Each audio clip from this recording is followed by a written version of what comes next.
ہم نے اسے جھٹلایا مگر وہ ایک دن خود بخود دادا جی کے کمرے میں چلا گیا۔ جب ہم اس کے پیچھے پیچھے گئے تو وہ دیوار پر خون سے کچھ لکھ رہا تھا کہ اسے اس کی چیز لوٹا دو۔ اگلی رات ہم نے فیصلہ کیا کہ صندوق کو واپس بند کر کے دوبارہ تالا لگا دیں گے۔ جیسے ہی ہم نے صندوق کو ہاتھ لگایا تو بجلی چلی گئی۔ اندھیرے میں ہمیں کسی کے چلنے کی آواز سنائی دی لیکن کوئی نظر نہیں آ رہا تھا۔ تبھی دیوار پر سے وہ تصویر گر گئی جو ہمارے دادا جی کی تھی، اور اس کے پیچھے ایک چھوٹا سا کاغذ چپکا ہوا تھا جس پر صرف ایک بات لکھی تھی، تم اب محفوظ نہیں ہو، تمہیں ایک ایک کر کے واپس دینا ہوگا۔ اسی رات علی پھر سے چیخ مار کر جاگا، مگر اس بار اس کی آواز ہماری سمجھ سے باہر تھی۔ وہ کسی اور زبان میں بول رہا تھا اور اس کی آنکھیں سفید ہو چکی تھی، اور وہ صرف ایک بات دہرا رہا تھا، وہ واپس آ چکی ہے۔ پھر ہم نے علی کی چیک اپ کے لیے ایک قریبی ڈاکٹر کو گھر بلایا، لیکن ڈاکٹر نے حیران ہو کر کہا، یہ بچہ بالکل نارمل ہے، اس کی جسمانی حالت میں کوئی مسئلہ نہیں۔ اور پہلے ڈاکٹر کے جانے کے بعد علی اچانک ہنسا، لیکن یہ وہ ہنسی نہیں تھی جو ایک عام بچے کی ہو۔ یہ عجیب گونجیلی آواز تھی جیسے کسی بڑی عمر کی عورت کی ہو، اور ہنسنے کے بعد وہ بولا، مجھے واپس آنا تھا، تم نے دروازہ کھولا، اب سب کچھ میرا ہے۔ ہم تینوں بہن بھائی دہل گئے۔ میں نے دادا جی کا پرانا فون نکالا جو ان کے کمرے کی دراز میں بند تھا۔ اس میں ایک ریکارڈنگ تھی جس کا عنوان تھا، اگر کبھی وہ واپس آ جائے۔ ہم نے کانپتے ہاتھوں سے وہ ریکارڈنگ پلے کی۔ اس میں ریکارڈ ہوا تھا، اگر تم یہ سن رہے ہو تو شاید وہی وقت آ گیا ہے جس سے میں پوری زندگی بچتا رہا۔ اس صندوق میں صرف چیزیں نہیں، ایک وجود ہے، وہ عورت جس کا چہرہ کبھی کسی نے نہ دیکھا، لیکن وہ کبھی مر نہیں سکی۔ میں نے اسے باندھ دیا تھا، لیکن بندش صرف تب تک تھی جب تک کوئی اسے نہ چھیڑے۔ اب تم نے دروازہ کھول دیا ہے۔ یہ ریکارڈنگ سن کر ہماری سانسیں رک گئی۔ پھر اگلی رات علی اپنے کمرے میں تھا۔ مریم نے کمرے کا دروازہ آہستہ سے کھولا اور خوف سے چیخ مار دی۔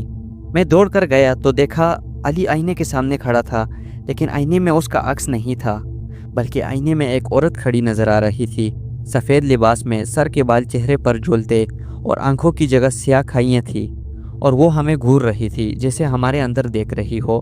پھر میں نے اسے شیشے کے آگے سے ہٹایا اور اسے کہا کہ تم نے شیشے کے آگے نہیں جانا۔ پھر اسی رات میں نے ڈائری کا وہ صفحہ کھولا جو سب سے آخر میں تھا۔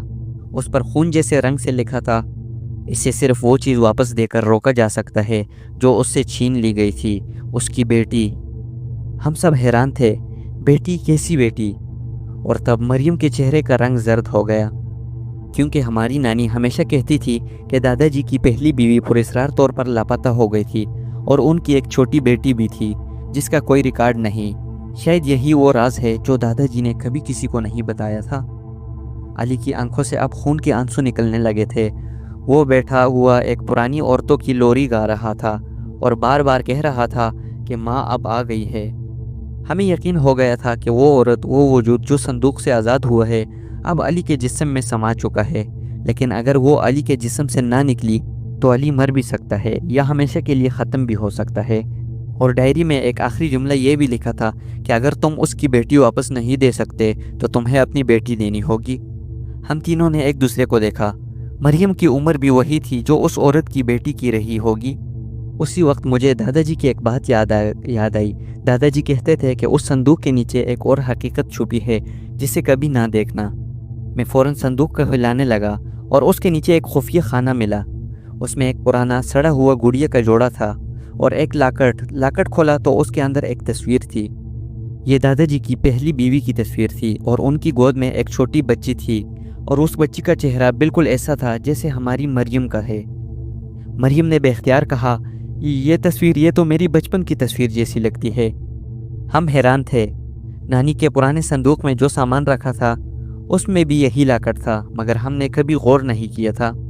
ہم سوچنے لگے کہ کیا یہ سب نسلوں سے جڑی کوئی لعنت تھی، یا کیا مریم ہی اس وجود کی بیٹی ہے، یا صرف اس کی قربانی میں سب کچھ ختم ہونا تھا۔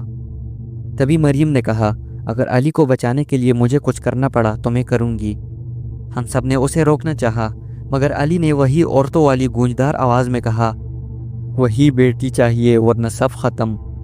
اسی لمحے ڈائری کے آخری صفحے پر ایک جملہ چمکنے لگا، خون میں ہی بندش مکمل ہوتی ہے۔ پھر مریم نے وہی چاقو اٹھایا جو ہم نے صندوق میں پایا تھا۔ اس نے اپنی انگلی کاٹ کر لاکٹ پر خون ٹپکایا اور زمین پر وہی گڑیا رکھی جو اس عورت کی بیٹی کی یادگار تھی۔ پھر ایک آواز آئی، میں بیٹی نہیں، ایک بندش ہوں جو تمہیں ہمیشہ کے لیے ختم کرے گی۔ یہ جملہ بولنا تھا کہ کمرے میں زلزلے جیسا لرزہ ہوا۔ علی چیخا اور اس کی آنکھوں سے سیاہی نکل کر زمین میں سما گئی۔ وہ عورت کا سایہ ایک لمحے کو نمودار ہوا اور پھر اس نے آخری بار کہا، تم نے بندش پوری کر دی۔ پھر صبح ہو چکی تھی، سورج نکل چکا تھا اور علی ہوش میں آ چکا تھا۔ مریم بے ہوش زمین پر تھی لیکن اس کی سانسیں چل رہی تھی اور وہ صندوق اب بالکل خالی تھا۔ ڈائری کا پہلا صفحہ جل چکا تھا لیکن آخری صفحے پر ایک نئی تحریر ابھر آئی تھی جس میں لکھا ہوا تھا، ہر نسل میں ایک قربانی ہوتی ہے، تم نے اس قربانی کو بندش بنا دیا لیکن اگلی بار یہ چھوٹ شاید نہ ملے۔ اس کے بعد ہم نے وہ صندوق جلا دیا، لیکن اب بھی رات کو اکثر جب میں سویا ہوا ہوتا ہوں تو دادا جی کی وہی پرانی تصویر کبھی کبھار پلکیں جھپکتی ہے اور کبھی کبھار میرے سامنے آ جاتی ہے۔ یہ تھی پہلی ہارر سٹوری۔ چلتے ہیں اپنی سیکنڈ ہارر سٹوری کی طرف۔ دوستو یہ سٹوری وقاص نامی ایک لڑکے کی ہے۔ وقاص کا کہنا ہے کہ دبئی کی گرم رات تھی، سڑکیں سنسان تھی اور ہوا میں نمی سی گلی ہوئی تھی۔ میں اس وقت فوڈ ڈیلیوری کا کام کرتا تھا۔ رات کا وقت تھا، آرڈر لے کر کسی بلڈنگ کی طرف جا رہا تھا۔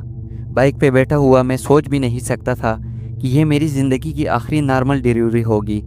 آج بھی جب میں اپنی آنکھیں بند کرتا ہوں تو وہ خالی سڑک، وہ آواز اور وہ سفید برقع پہنی عورت میرے سامنے آ کھڑی ہوتی ہے۔ میرا نام وقاص ہے۔ میں پاکستان سے دبئی آیا تھا 2 سال پہلے کچھ خواب لے کر۔ پہلے تو مزدوری کی، پھر فوڈ ڈیلیوری کا کام مل گیا۔ کام تھکا دینے والا ضرور تھا لیکن میں خوش تھا کیونکہ میں کسی کے نیچے کام نہیں کر رہا تھا، میرا اپنا کام تھا۔ یہ واقعہ پچھلے سال جولائی کی بات ہے۔ گرمی اپنے عروج پر تھی۔ ایک رات مجھے ایک آرڈر ملا۔ لوکیشن تھی القدرہ روڈ کے نزدیک ایک کوئی نئی رہائشی سوسائٹی۔ جگہ تھوڑی دور تھی لیکن پیسہ اچھا ملنے والا تھا، اس لیے فوراً نکل پڑا۔ رات کے کوئی 12:30 بجے ہوں گے۔ سڑکوں پر گاڑیاں کم ہو چکی تھی۔ میں سنسان سڑک پر بائک چلاتا جا رہا تھا۔ تبھی اچانک سامنے ایک خاتون نظر آئی، سفید برقعے میں لپٹی ہوئی، سڑک کے بیچ میں کھڑی تھی۔ میں نے بریک لگائی اور زور سے بولا، میڈم آپ یہاں سڑک پر کیوں کھڑی ہے؟ لیکن وہ خاموش رہی، صرف میری طرف دیکھتی رہی۔ پہلے تو میں گھبرا گیا لیکن پھر سوچا کہ شاید کوئی پریشان عورت ہے۔ میں بائک سے اترا اور آہستہ آہستہ اس کے قریب گیا۔ جیسے ہی میں اس سے 4 قدم دور پہنچا تو اس نے اپنی انگلی سڑک کے کنارے کی طرف اٹھائی، جیسے کسی طرف اشارہ کر رہی ہو۔ میں نے اس سے مت دیکھا لیکن وہاں کچھ نہیں تھا، صرف اندھیرا تھا۔ جب واپس اس عورت کی طرف دیکھا تو وہ عورت وہاں سے غائب ہو چکی تھی۔ میں کام گیا اور میرے پورے جسم میں سردی دوڑ گئی۔ میں نے بائک پر بیٹھنے کی کوشش کی لیکن انجانے خوف کی وجہ سے میرے ہاتھ کانپ رہے تھے، اور جیسے ہی میں نے بائک سٹارٹ کی تو میرے موبائل پر ایک نوٹیفیکیشن آیا، your order has been cancelled. میں نے سوچا اتنی دور بلا کر اب کینسل؟ اسے کے ساتھ موبائل دیکھا لیکن حیرت کی بات یہ تھی کہ جس بلڈنگ کا لوکیشن تھا وہ موبائل پر اب نظر ہی نہیں آ رہا تھا۔ گوگل میں وہ لوکیشن غائب ہو چکی تھی، جیسے وہ جگہ کبھی تھی ہی نہیں۔ میں نے بائک موڑی اور واپس شہر کی طرف آنے لگا، مگر جتنی دیر میں واپس گیا تو مجھے محسوس ہوا کہ وہی سڑک بار بار دہرائی جا رہی ہے۔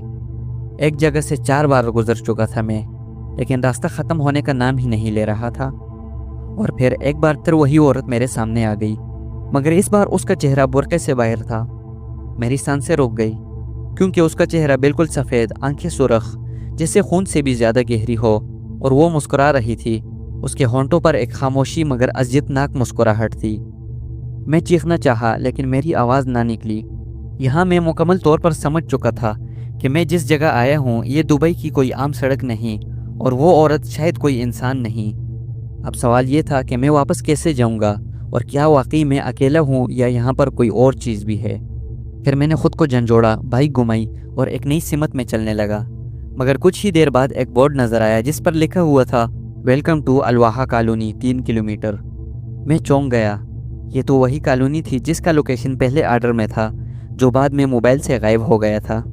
میں دل میں سوچنے لگا کہ یہ جگہ واپس آ گئی یا میں پھر گول گول گھوم رہا ہوں۔ ڈر کے مارے میرا گلا خشک ہو رہا تھا، لیکن میرے دل میں ایک خیال آیا کہ شاید یہ سب میرا وہم ہے، شاید میں زیادہ تھک گیا ہوں، ایک بار اس کالونی تک جا کر دیکھتا ہوں۔ میں نے ہمت کر کے بائک چلائی۔ جب میں اس کالونی میں پہنچا تو پورا علاقہ تاریکی میں ڈوبا ہوا تھا، نہ کوئی گارڈ تھا، نہ کوئی روشنی، نہ کوئی آواز۔